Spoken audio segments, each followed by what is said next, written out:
Oh, that's such a weird sound.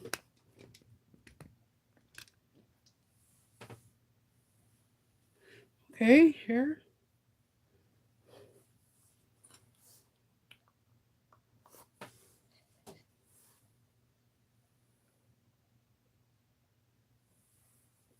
This is a ginormous cup. This was my eldest daughter when she was obsessed with the Tinkerbell, and I refused to get rid of this cup.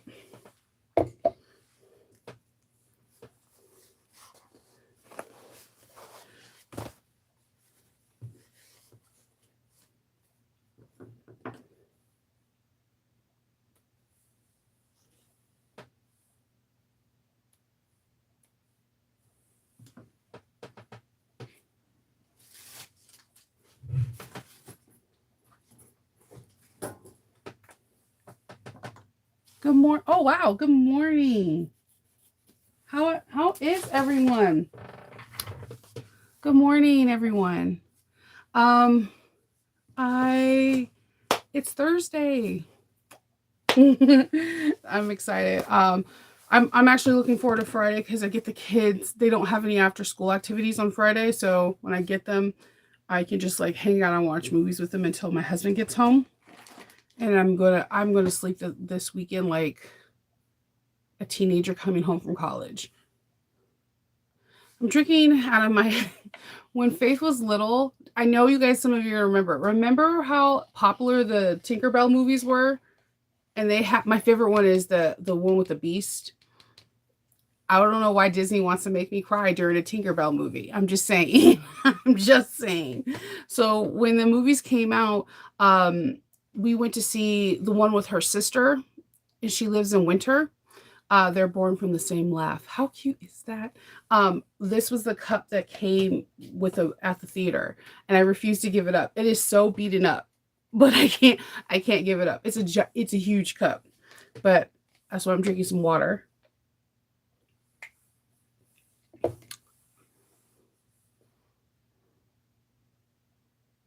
Yeah. Okay, so I have this rule with zipper tape and yardage. You don't have to follow me, but whenever there's an option, if I can't afford the 10 yards, that usually I have like water droplets on my face. If I can't afford the 10 yards, I always go for 4.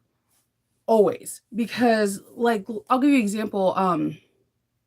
So Sweetness has a couple of cases that are big and you need like 44 inches of tape. There's a lot of bags that you need more zipper tape than you think you do. Or oh, the bag that I made yesterday. Remember I told you I was going to make the sandhill sling? I'm going to make that today. Instead, I made for my strikes from Susie the Cumberland bag. But this, you need like 22 yards of tape. And then you need another 22 yards of tape in here. And then more zipper tape. And there, I made a pocket in there. I need to iron this. It's looking a hot mess. I have, like, I used 808 yesterday because it's been a while and it's like kind of crinkly, but other than that, it's super cute. It's ready to go. And look at the pools. That is so cute, right? So I did all gunmetal. I deviated from the pattern a little bit. If you go into So Sweetness group and you look underneath my name, I have made probably like a zillion Cumberland bags. This is my favorite one to make, my favorite backpack to make because it just comes together really fast. But I need to iron the front. The front is looking super wrinkly. I need to get into these wrinkles today, hopefully. So I made that. Today I'm going to make the Sandhill tote because, spoiler alert, the class that I'm going to be teaching for over a weekend in really soon, in a couple months, we're going to be making this, and I'm going to be introducing oilcloth. But I'm trying to figure out which one will look good with the promotions, the mustard or the khaki. I had a fuchsia, but I think I used it all for my class kits for So Magical. So I'm thinking, I don't know which color will look good that will pop off in pictures. I'm kind of thinking the mustard a little bit. I don't know. But I also like, both colors are very like, any gender or non-gender can wear it. So I'm trying to figure that out. Yes, Kendall is going to. I asked him if he could do it this weekend, so we're gonna probably do it when the kids are asleep, because when we film together, notoriously a dog or a child comes out of nowhere, and that's what happens when you have two dogs and three kids, right? So we're gonna do it after they go to sleep, and then because it's a process, it's not going to be like a fast video. So he's going to show you how to do it. I'm going to film some of it. Then he's going to show you how he hangs it up, like how he cures it, irons it, and then it takes 72 hours for him to do it. So once I have that, I think I'm hoping I can have it out within the next 2 weeks after editing. I have other videos. Tomorrow I have a chicken nugget, Nova's Nuggets, that's going to be coming out. I'm filming the Ava this Saturday, and I think I'm filming the Ava this Saturday. I'm trying to see if I can cut out Country Cow's wallet, because I've been really wanting to make that. The mustard, yeah, I think I have zipper tape that will go really good with this. And this is one of my favorite slings, because the sizing of the sling is beautiful. She gives you a couple different options.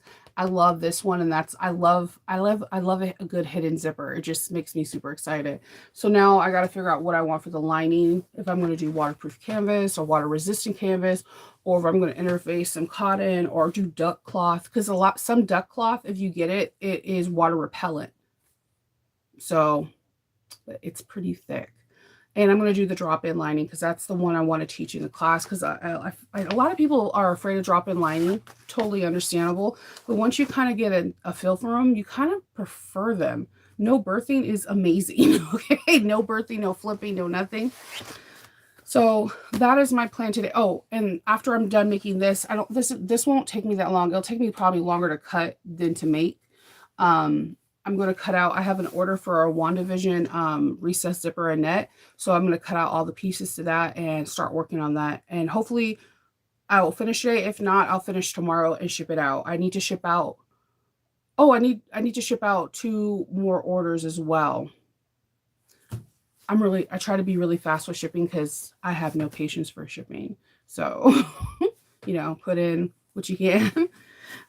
So this morning I woke up in just like a wonk wonk mood, and I have a go-to song. I like Alicia Keys' Superwoman.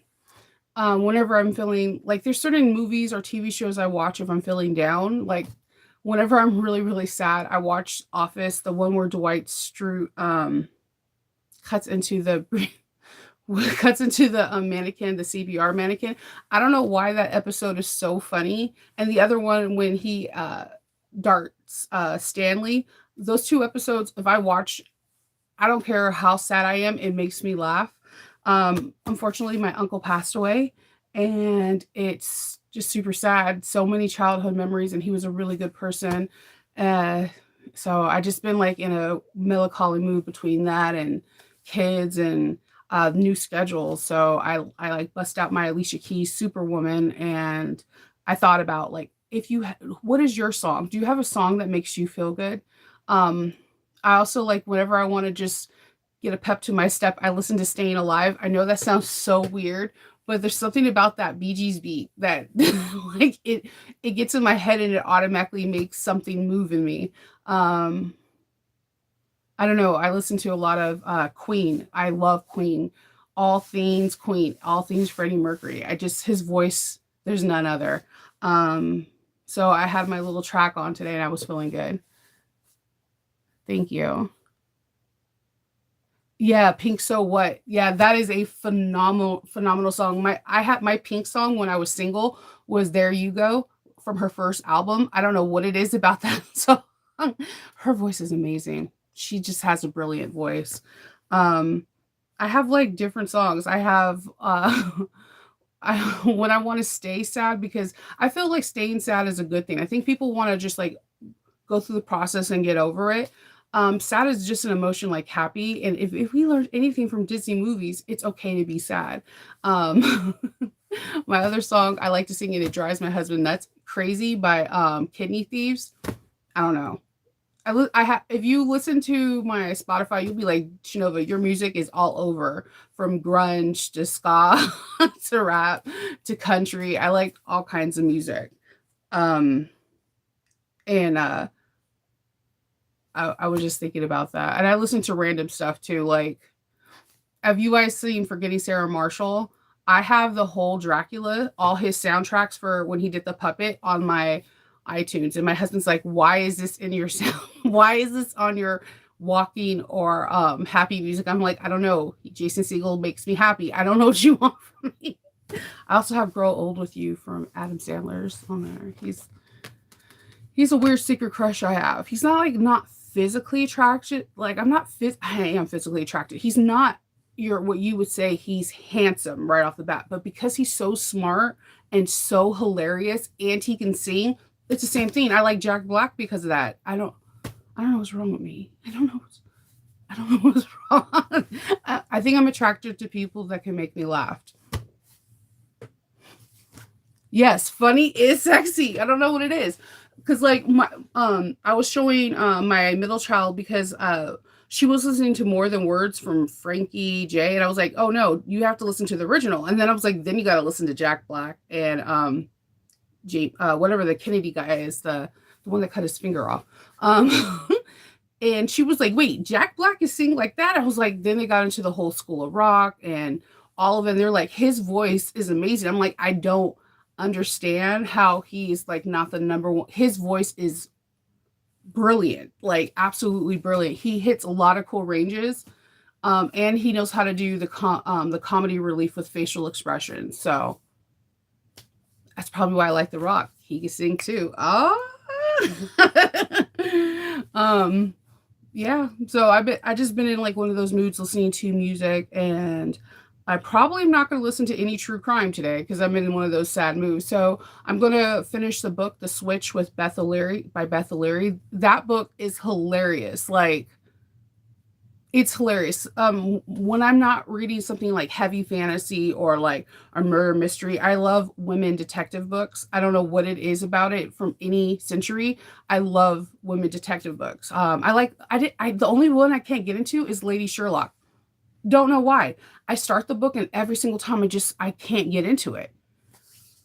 And I was going to do the Agatha Christie's over again, but my sister recommended this as like a chitlit book, and it is hilarious. Like, it is, you know what's going to happen, but the process of getting there is funny.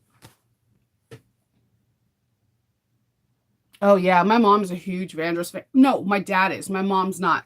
My mom was never a Luther Vandross fan. She thought that he had his runs were too long, but like I come from a house that like we were engrossed into music. Like my dad, he introduced me to Sam Cooke, Dolly Parton, all that, like all these older like singers. Like I can do a throwback better than anyone else. And my dad listens to current music as well. My mom, she was the one that she loves rock and rolls. Oh, if you're not aware, my dad is Hispanic and my mom's Black. So my mom, that's where I learned about Freddie Mercury, Journey, all these things, because my mom likes music from everywhere, from like gospel to like she loves some Dolly Parton. If something happened to Dolly Parton, I would ask one of my California followers to check up on my mom. That is my mom's girl, and it's my girl too. My mom likes Miley Cyrus. Like, she likes all kinds of different music, and they have super opposite music. Like, so my dad is more of the soulful R&B singer, but he also listens to just like music before he was even born and alive. So we have the Kala kids have a real eclectic style when it comes down to music. Like, there's not just one genre of music we like, because there's just not one genre in our house when we were growing up in our household.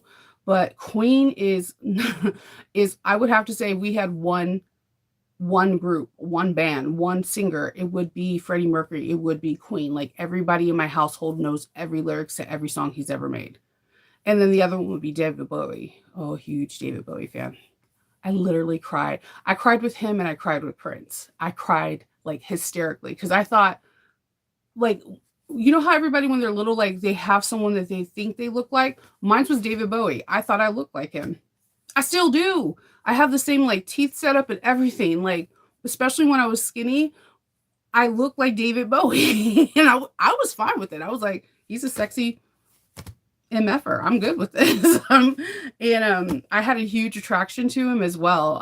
Labyrinth is my all-time favorite movie um, of all time. I make my kids watch it. My husband knows like names like Sir Didymus and all that stuff like that. I wear like little jewels and things like that that Sarah does. And my number one cosplay I want to make is Sarah's gown. I just I need the time. I said that 2024 I'm going to buy all the materials. The cost of the materials alone that I sourced out is ridiculous. I've been to the museum. I took pictures of every angle I can of her dress, and I want to make it. I think I can make it. But another thing I need to sketch out today. Awesome Con is going to have Billy D. Williams. And I realized that of all the cosplay costumes I make with aprons, I never made a Star Wars one. So I'm either thinking about doing Padme or Ahsoka uh, as an apron. Once I get the idea of which one I want, then I'm going to have to scroll through their outfits and see what I can take as an apron. The only reason why I'm kind of hesitant with Ahsoka's colors are very similar to Korra's, and I have a Korra apron. If you guys follow me on Instagram, you guys can just scroll down. You can see all my wonky outfits. Nickelback, oh my God. You don't even know. I'm trying to take Hope to see, Hope wants to see Ed Sheeran, and he's going to be in DC in June, and I want to go. I want to go because I love his music. Hope likes him because of his ability to play many instruments. Hope does. Hope is my artist. Hope could play the bass. She could play the viola. She could play piano, keyboard. She gets something. She could play it. The recorder. Oh my God, that thing. Those notes though. Rating. So she loves Ed Sheeran. There's a division in my household. There's people that actually read and listen to the song because of the lyrics, and there are people that like the beats. There's no wrong or right, but Hope and I listen to lyrics, and the rest are all about the beat or the hook. So I'm a lyric person. I don't know. I like it. You'll be surprised if you're like, what band. I used to go to Glamis in California time. I love Orgy. I love Nine Inch Nails. Like, I see No Doubt in concert like a ridiculous amount of time, even back when they were doing ska music. Aging myself. Um, I love music. Music just like feeds my soul. It's same with comedies. But yes. So today, I think I'm gonna go with mustard. I'm gonna make the Sandhill tote. I don't know what I'm going to make for the inside. That's going to be interesting. And then I'm going to cut out the Annette, ship off these 2 orders before noon so that they can get to their new homes, and if I have time, prep for the Ava so that when I sew it on Saturday, it'll be all ready. I think I should be able to sew it on Saturday, edit it on Sunday. So that way you guys can have it maybe this time next week. I love that sew. That's a fun sew. Just heads up, Sally Tomatoes has this interesting thing. I don't know why. With their bigger bags, for some reason, the inside of their bag doesn't have pockets. They have all these really cool exterior pockets, but the inside doesn't. So when I get to that point, because everyone's like, why didn't you put pockets? I try to follow the pattern, and I will give you tips or ideas, but I want to stick through to the pattern because that seems to be like everyone's biggest concern is that they want to have it exactly like the pattern that they see on the cover. So that bag is amazing. It's like flipping amazing. It has like a cool, big, humongous pocket. Like I'm talking about, you can stick a whole big water bottle jug in it in the back. It kind of looks like a hidden zipper pocket, but it's not. They have a pocket in the front of the bag, and they have a slip pocket, but there's no actual pockets in the inside of the bag. And then I had to think back at the other bigger bags I made from Sally Tomatoes. It's just something they do. So if I always tell people this, I would always watch a video first before you start sewing with me. Watch the video first, write notes on the pattern of what you want to change. So therefore, when you do start sewing with me, you can do things that you would want. Like I immediately wanted to put a zipper pocket so I could have birthed the lining and close it up with a nice clean edge. They do have a really cool trick how we are going to do that, but there is no inside the big bag. There's nothing, which could be cool. Especially, I feel like this is a great hiking bag. I feel like this is like the perfect hiking bag. I feel like it's a good business bag. I feel like it's a good bag of throwing your kids' clothes on and giving it to your mom to watch for the weekend. I feel like it's a good bag for you to take for like so magical, like stuffing your clothes or having this be your empty bag. So when you're collecting vinyls and jelly and all that stuff like that, you could throw it in the bag and it's long enough to carry all of it and your weight is distributed evenly because you're wearing a backpack, which is better for your shoulders. So keep that in mind. You can, there's a lot of things you could change. Like when I make it again for me, I'm going to change probably the straps. I prefer straps without all webbing. I like having straps like this where you have some padding and then there's the webbing, because padding to me is important. Because if you have two waters and bottles in this, you're going to say, oh, I don't feel anything. But if as you wear it throughout the day, you're going to still feel that pressure from the weight of the bag. So having that extra padding where like a strap's not digging into your shoulder blades, or your shoulder period, is really important. So I prefer padding like this. I'm trying to get out another 2 videos next week because I have a lot of people requesting a Mercury. I promised the Mercury. The Mercury is going to be a little bit more labor intensive. I do recommend getting the pattern, reading it through, and watching the video first before you cut. I always say watch a video before you cut, because there may be something that you're like, nah, I want to omit, and you could save on, you know, fabric cost or whatever. So that is my ideas. That's it. Nickelback.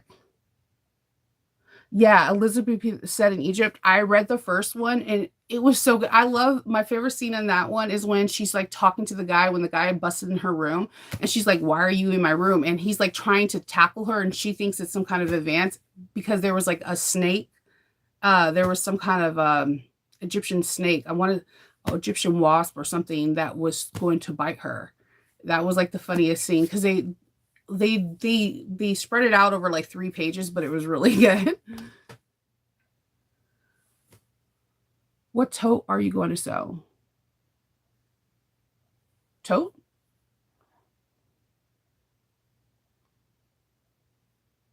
Yes, CGR. Yes, I like Glass and Still. I don't know what it is. Everybody's like, listen to Lady Sherlock. I have tried. I even just try to skip over to another book. There's just, she's like, like Sherlock Holmes is cocky. I love, I love a good cocky like a sleuth, woman sleuth. But there's, her cockiness goes beyond Sherlock, and that says a lot.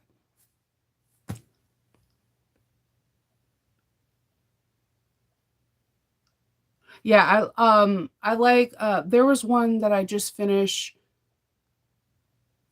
What did I read? I just finished I'm gonna see on my, because I don't want to mess up the title.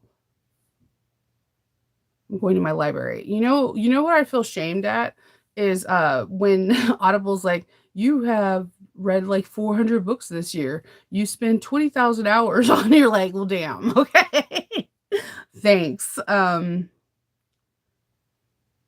just read If I Never Met You by Mahari McFarlane. Why isn't this a book?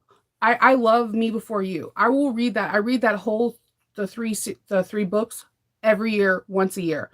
This book is so freaking good. If I Never Met You by Mahari McFarlane, this needs to be a movie. It needs to be a movie. Yes, the Death Series by J.D. Robb is good. Yeah. Oh my God, yes. The Lona Holmes actually has book series, and there's 7 of them. So me and Hope are hoping that she continues with them through Netflix. But we all know Netflix has this magic number with 3 and 4 before they cancel something. I'm trying to think. Where is it?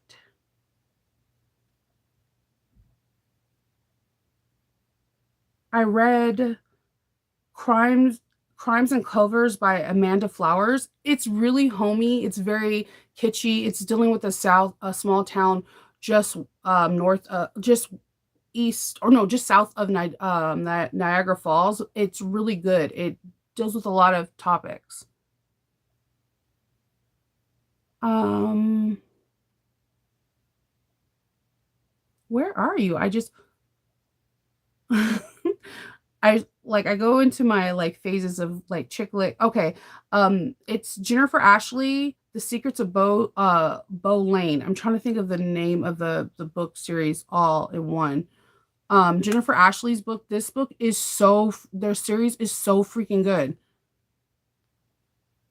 I'm trying to give you the name of Below the Stairs Mysteries. There's 6 books and the 7th book comes out. It is so good. It is really good. Like the first book had like normally I pick out who the killer is or who the mastermind is behind. This one I was like, "Wait, what? Holy crap."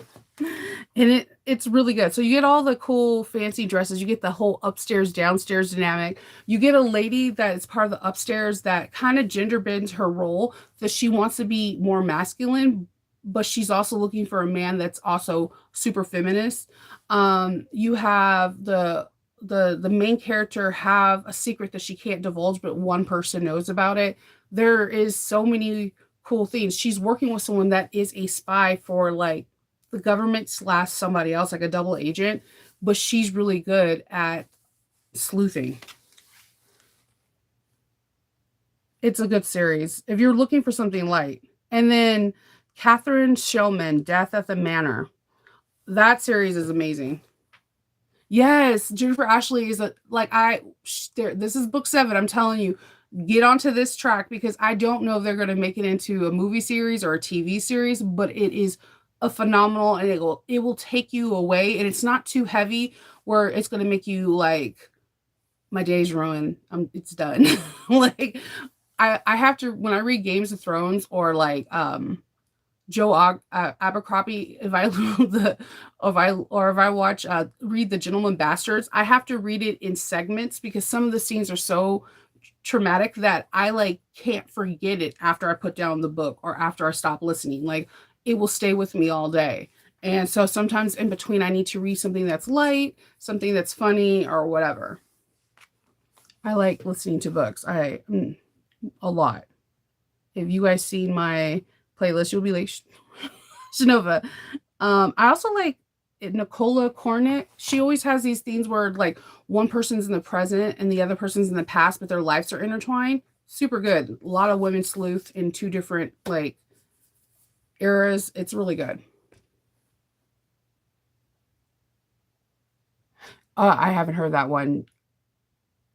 I'm going to look at the Canine Mysteries. Yeah, I'm okay. Look, I have this thing. This is the reason why I'm doing chick lit. If George R. R. Martin or Patrick Ruffus or what is the other one? Patrick Ruffus, the guy, the Gentleman Bastard, Scott Lynch. If you guys can finish your series, please. I'm sorry. George R. R. Martin, you said after Games of Thrones. It has been 3 years, okay, sir? This is not cool. You're not getting any younger. If you die and then another writer does it, I'm going to be devastated, okay? Patrick Ruffus. We were promised King Chronicle 3 15 years ago, sir. 15 years. Where's our book? I want to finish Quoth's journey. I want to finish it. Okay. And Scott Lynch. Where's the 4th? Where's the 4th book? Now we know more about the Gentleman Bastards. I want to know more about them. I want to know, is his mother a Magi? What can we get to, sir? Can we finish? Just throwing it out there. I don't know if this will ever get to you, but I'm tired. I'm supporting you. I'm like, yeah, it takes a process.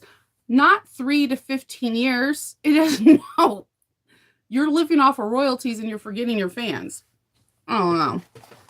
These men writers are like kind of ticking me off lately because I'll get like my favorite book is The Name of the Wind.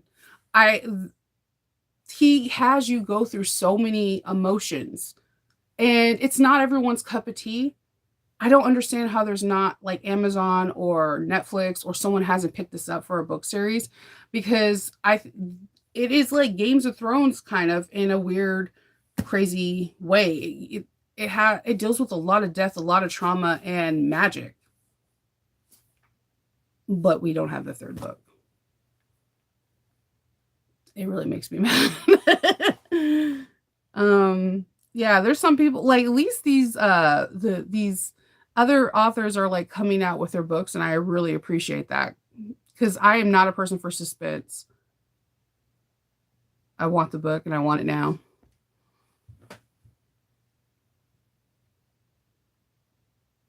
Yeah, I thought it was by bought too. There was this really cool animation on that my Hope found for me where they did it like quote as an anime, and they did it when Ambrose took his lute and the wind came and it broke and like it was amazing. I was like, is this it? We're getting it right. No, it was false hope. False hope. But Disney's like filling some void because I'm waiting for the Ahsoka, and I like that Batch. Anything all things Star Wars. And I'm waiting for Mandalorian like no one's business on March 1st. I'm going to be engrossed. And what drives my husband nuts is when I do this with any Star Wars movie. I'll watch all the Star Wars stuff before March 1st so that way I could be like fully into it. Carnival Row's on. Um, if you haven't seen it, the series is really good. I haven't seen the second part of the series because I just found out that it started last week. So Kendall and I are planning on watching 2 episodes on Saturday. See, the thing is that you gotta have to think that books and movies are two different things.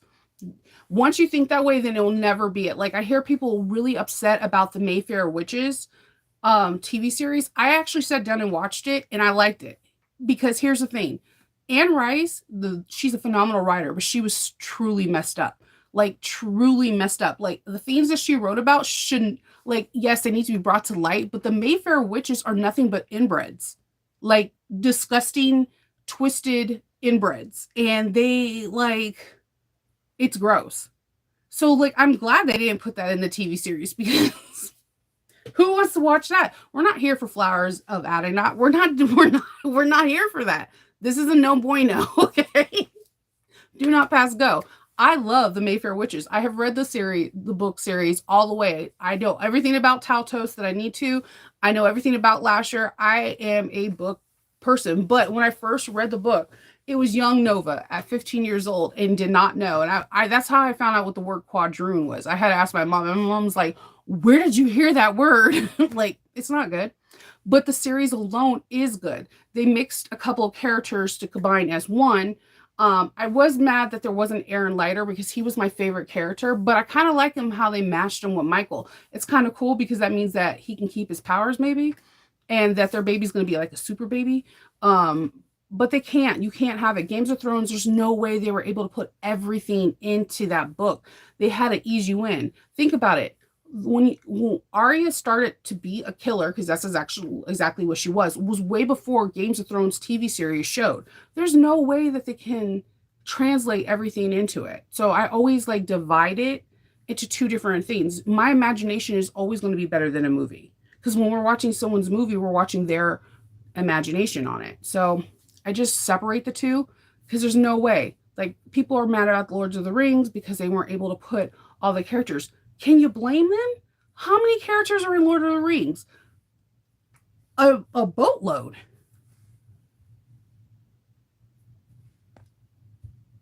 Yeah, no bueno on that.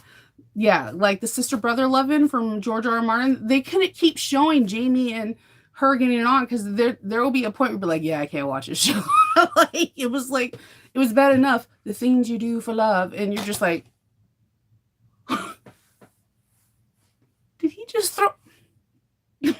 Like, it's a lot to take in.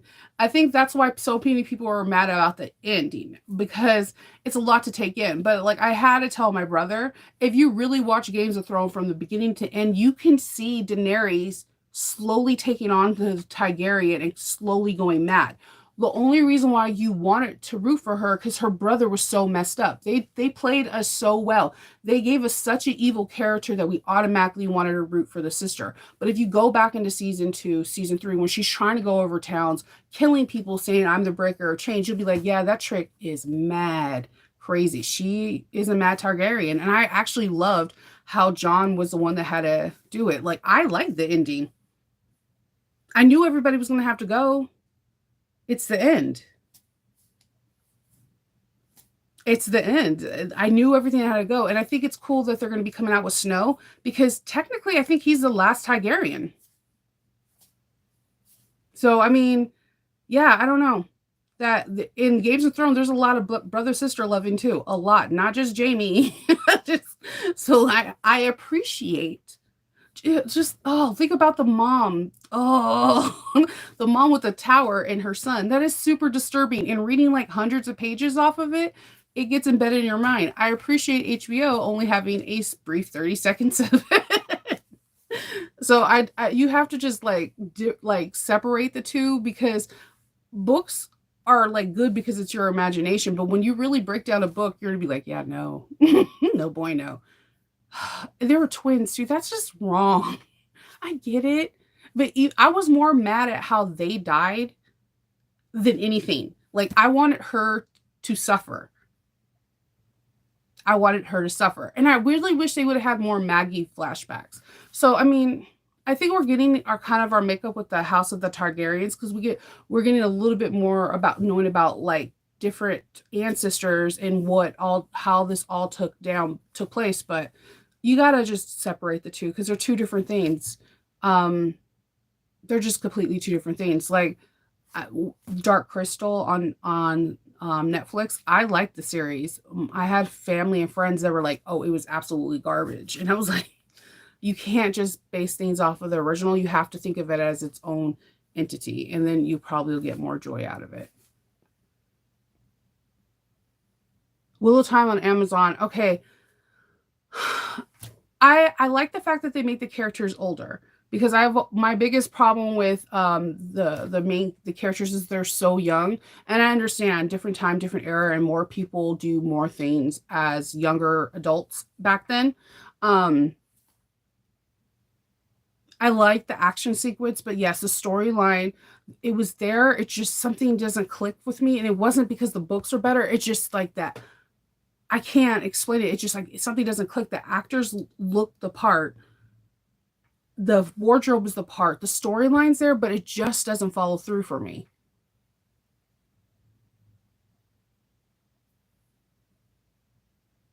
Yeah, Wheel of Time.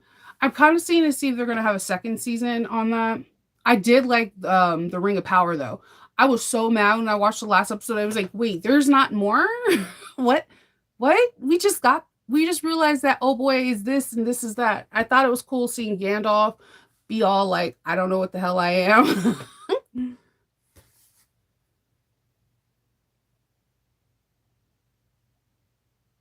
Yeah, it's hard.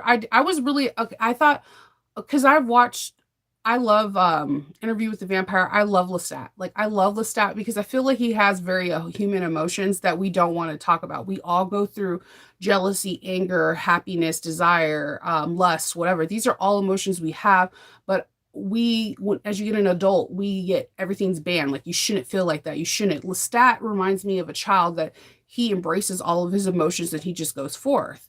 So I from him I got the Mayfair Witches, and a lot of people that knew I read it was like the series sucks because they were expecting the same thing as Discovery of Witches, which ironically to me, I felt like it was too small. Like I was so here for the second season.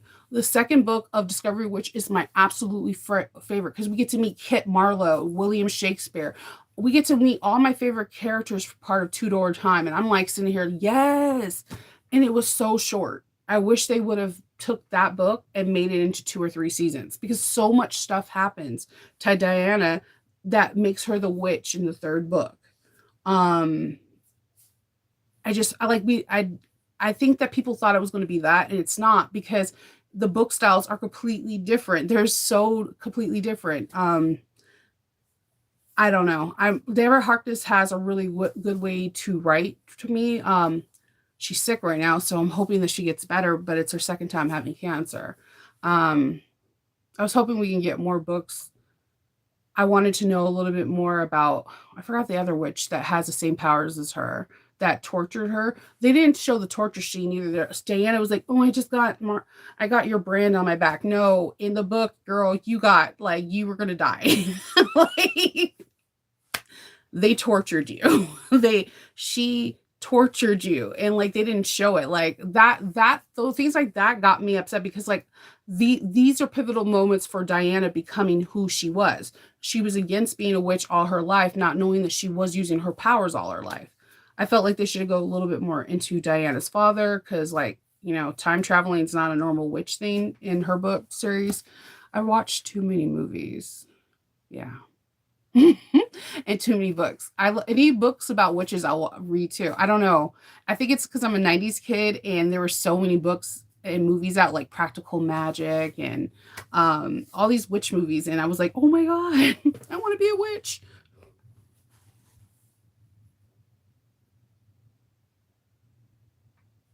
If the movie's solid, yeah. It all depends. It just depends on, I don't know. I don't know. It really just depends.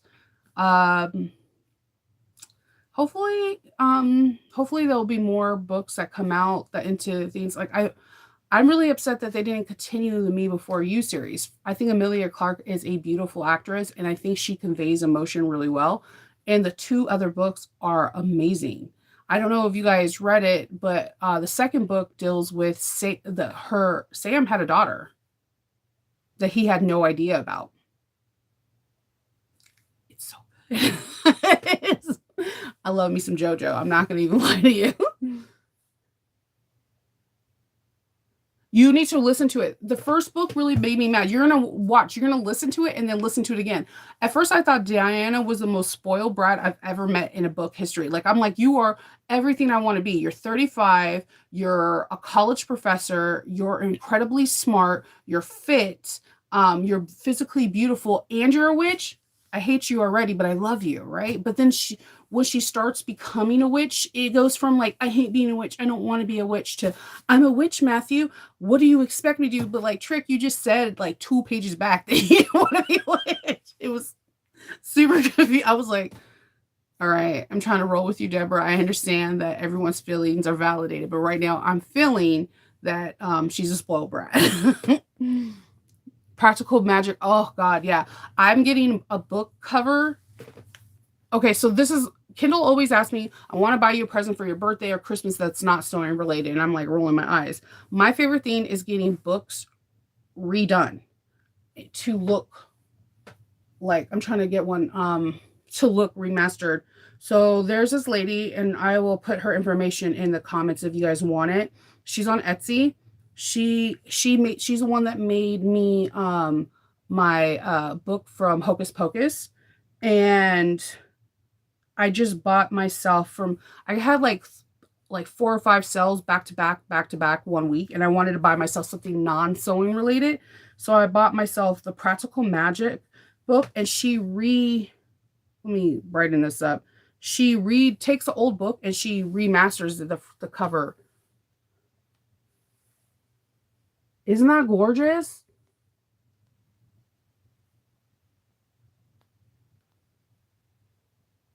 She hands paints and she leather bounds them and everything.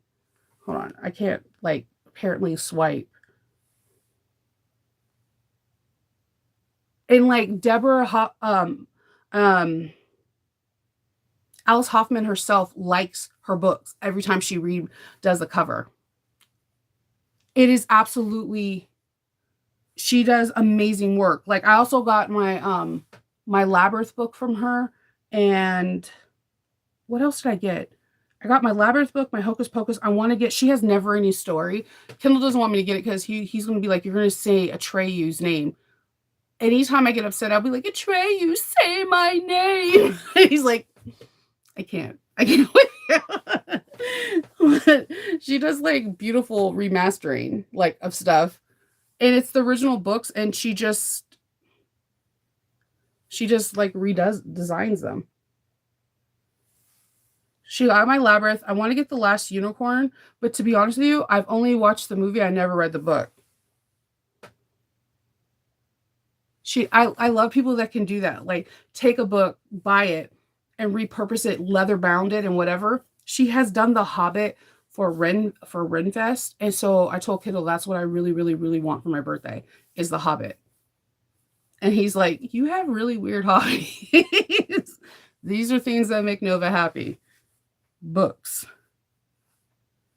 and having things redone for me.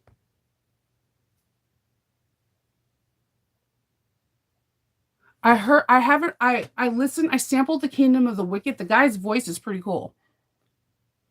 I'm also gonna read all of because my friend, she challenged me. I've only read 2 books in the Wizard of Oz story, so she wants me to read all of them. I don't know if I'm prepared for that. I know there's gonna be like a lot of loss.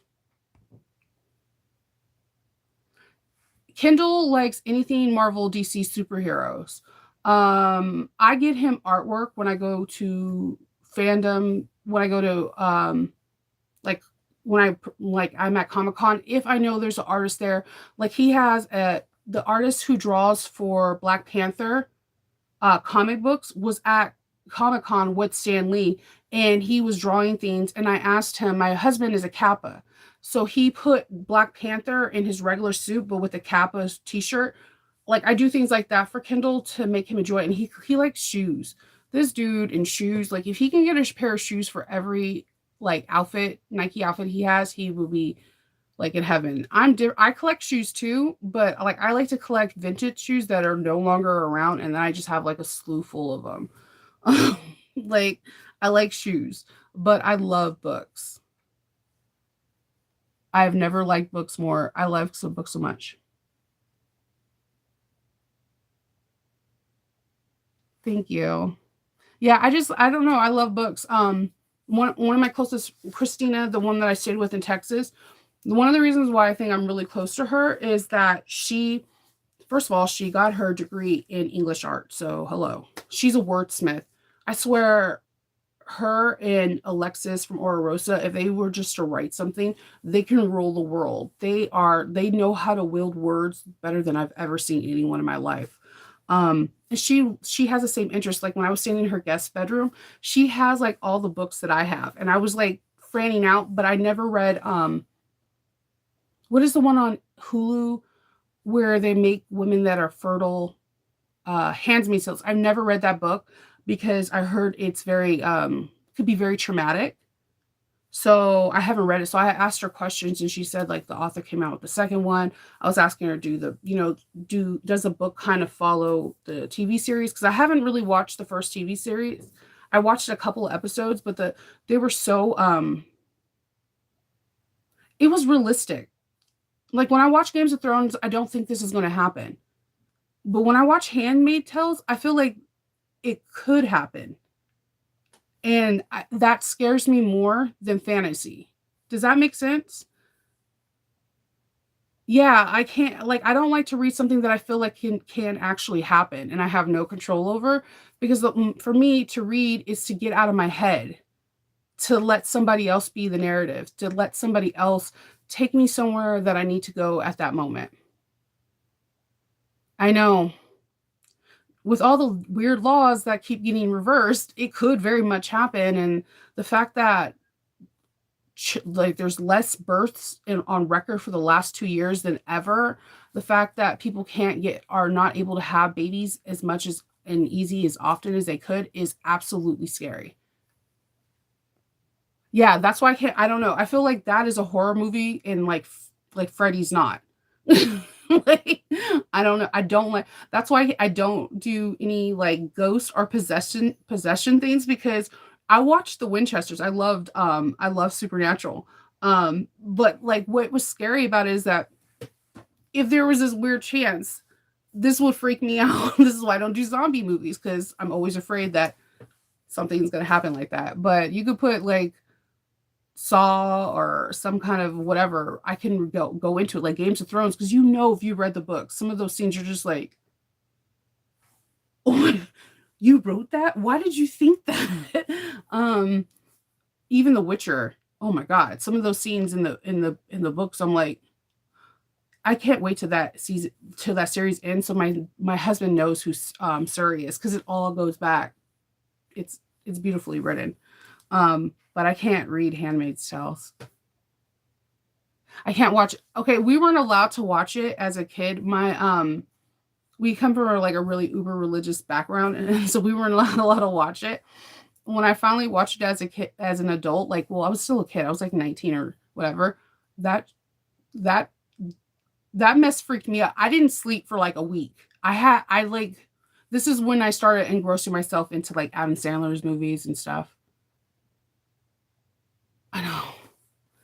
I don't and here's the thing, if they would have got the other two Liams, then if they would have got Thor or even the guy that played other brother plays Thor in the when they do the plays Asgard, that's the other Hemsworth. Or if they even would have got him, I would have been like, cool. There's something about that particular one. He's beautiful.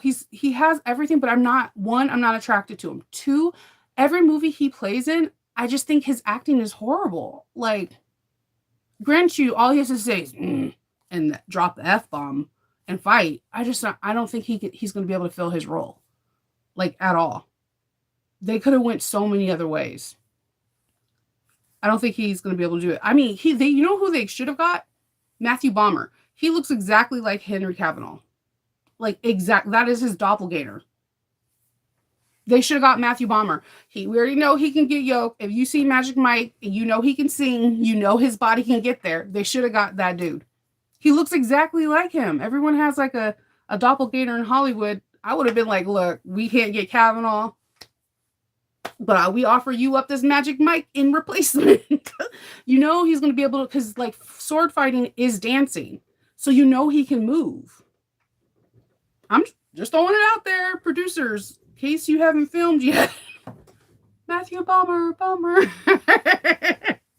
I'm just throwing that. Like, I think it would have been an easy fix. And even when they do flashback scenes, nobody would be able to tell. They look so much alike. That's just my opinion. I'm not in Hollywood. Or if they would have done like who would you think a Witcher would be? We all could have voted. But yeah, we've been on here for a whopping 51 minutes. See how we go from like one thing to another. I love talking to you guys. So I'm going to get started on sewing, and I hope everyone has a good work day if you're working, sewing, whatever. My food is starting to smell good. I have ribs slow cooking upstairs. I made like a honey, like wine vinaigrette to put on top. It's going to be amazing. So I have to move those because I can actually smell it. Do you guys smell your food when you're like slow cooking it and you know when you have to stir it? Like, it's that time to stir. It's that time. I really appreciate everybody here, and I want to thank everybody for listening and tuning in, and I hope everyone has a good day. Stay safe and get some sewing done. Happy sewing. Bye.